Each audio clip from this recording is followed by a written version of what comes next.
Hi,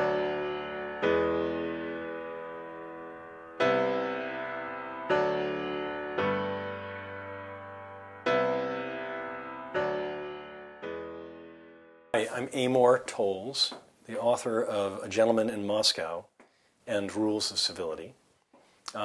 Today I would like to introduce you to my newer novel, A Gentleman in Moscow.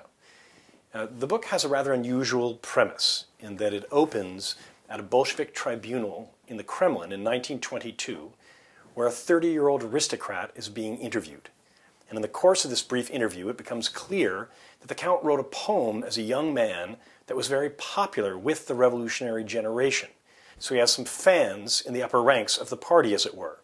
But on the other hand, it becomes clear that he's an unrepentant aristocrat. So as something of a compromise, the tribunal decides that the Count can go back to the hotel where he's been staying, and if he ever comes out of the hotel again, he will be shot. With the snap of a gavel, he's marched out of the Kremlin, across Red Square, and through the doors of the historic Metropole Hotel, and that's where he spends the next 32 years, and that's where I ask you to spend 32 years with him. In the lobby, the Count gave a wide wave with which to simultaneously greet the unflappable Arkady, who was manning the front desk, and sweet Valentina, who was dusting a statuette. Though the Count had greeted them in this manner 100 times before, both responded with a wide-eyed stare. It was the sort of reception one might have expected when arriving for a dinner party, having forgotten to don one's pants. Passing the young girl with the penchant for yellow, who was reading a magazine in her favorite lobby chair, the Count came to an abrupt stop before the potted palms in order to address his escort. "The lift or the stairs, gentlemen?" The soldiers looked from one to another and the Count and back again, apparently unable to make up their minds.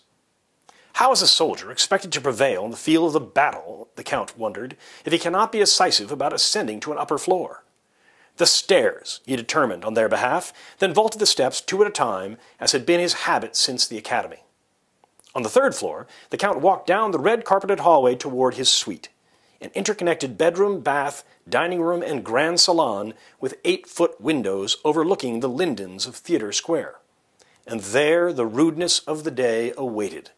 For before the flung-open doors of his room stood a captain of the guards, with Pasha and Petya, the hotel's bellhops. The 2 young men met the Count's gaze with a look of embarrassment, having clearly been conscripted into some duty they found distasteful. The Count addressed the officer. "What is the meaning of this, Captain?" The captain, who seemed mildly surprised by the question, had the good training to maintain the evenness of his affect. "I am here to show you to your quarters." "But these are my quarters." Betraying the slightest suggestion of a smile, the captain replied, "No longer, I'm afraid." The end of that section.